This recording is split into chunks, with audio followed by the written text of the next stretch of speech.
My name is Tom Keldrone, Pro Staff for Lumenok. And today I'd like to talk to you about the Lumenok fitting a little bit tight in your arrow and a couple of the steps that you could take to make sure that you get a really good fit. The first thing I like to do is verify that I did purchase the proper nock for my arrow. Lumenok makes it pretty easy. Just go right to their website and you'll see vertical or crossbow. Select that.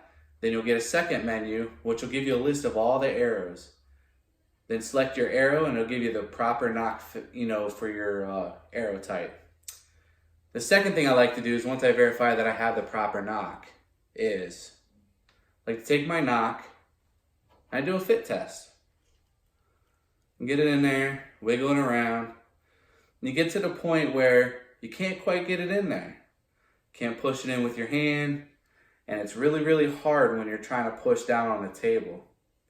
You don't want to push too hard because you do not want to damage your Lumenok. So what I like to do is take a little bit of wax and I locate the ridges along the Lumenok. I just put a little wax around it. I try to put the wax kind of in the middle because that's where I find that it fits the tightest when I'm sticking the nock into the end of the arrow. I kind of wiggle it in.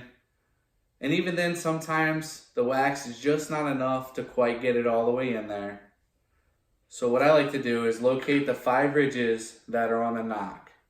I like to take the nock that's in the middle of the 2 contacts. Take out your pocket knife. Or you can use a box cutter blade.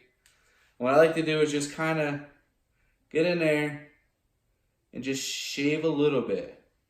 You don't have to go too deep. You don't have to take off a lot. Just take off just enough. But again, I like to go all the way up kind of close to where the nock will meet the back of your arrow because to me, again, that's where it fits the tightest. I do another fit test. And usually you only have to do that 1 ridge. And get it in there. See, now it's fitting better. But I can still kind of get it to a point where it's a little bit tight. I can't quite push it with my hand.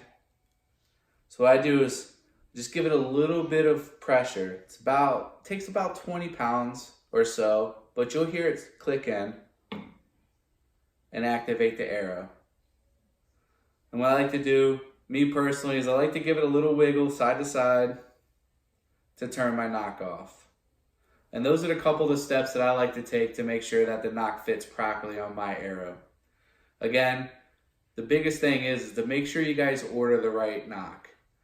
Other than that, happy hunting and let's light them up.